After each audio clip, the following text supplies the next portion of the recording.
We're staying on top of this breaking news coming from Chile. This is in the area of Iquique. This is off the coast. We've been listening to Dan Collins. He just gave us an update from Lima, Peru by phone. But Jim Spellman joins us here in the studio with more. Mike, let's take a look at the geography in this area. According to the U.S. Geological Survey, they track these earthquakes.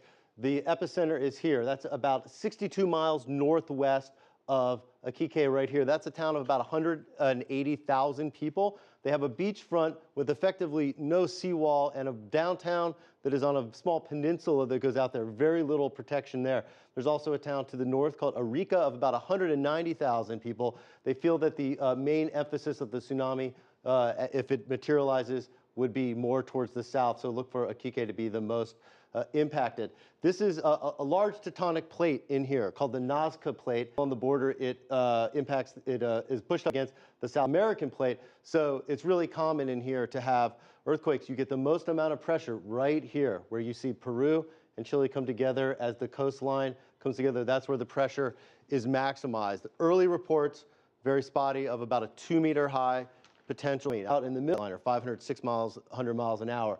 But fortunately in this area, they usually don't go that. That's the read from experts before these assessments can be made more thoroughly. Mike.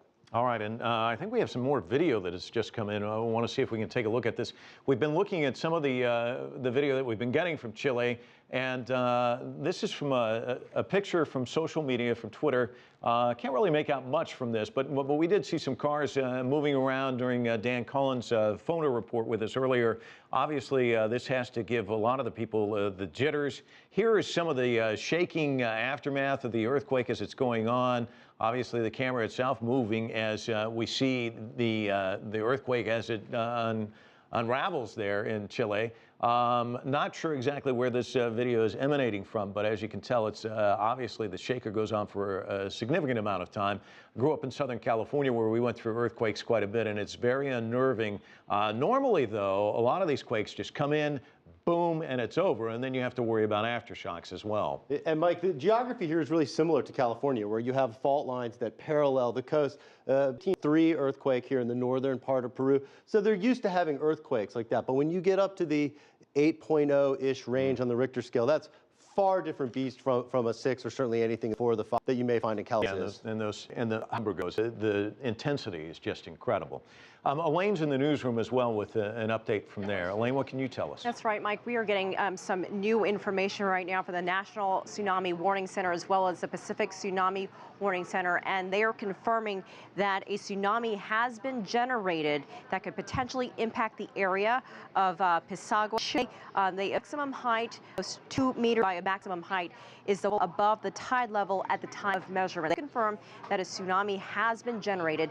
We also want to mention that a tsunami warning is officially in effect for Chile, Ecuador, and Zambia, Panama, Costa Rica, Nicaragua, and El Salvador. So this new information comes about watches in that Tsunami Warning Center has issued an expanding regional tsunami warning to the Pacific located closer to the earthquake. I mentioned those a few moments ago. An evaluation of the Pacific-wide tsunami threat is underway, and there is a possibility that Hawaii could be elevated to a watch.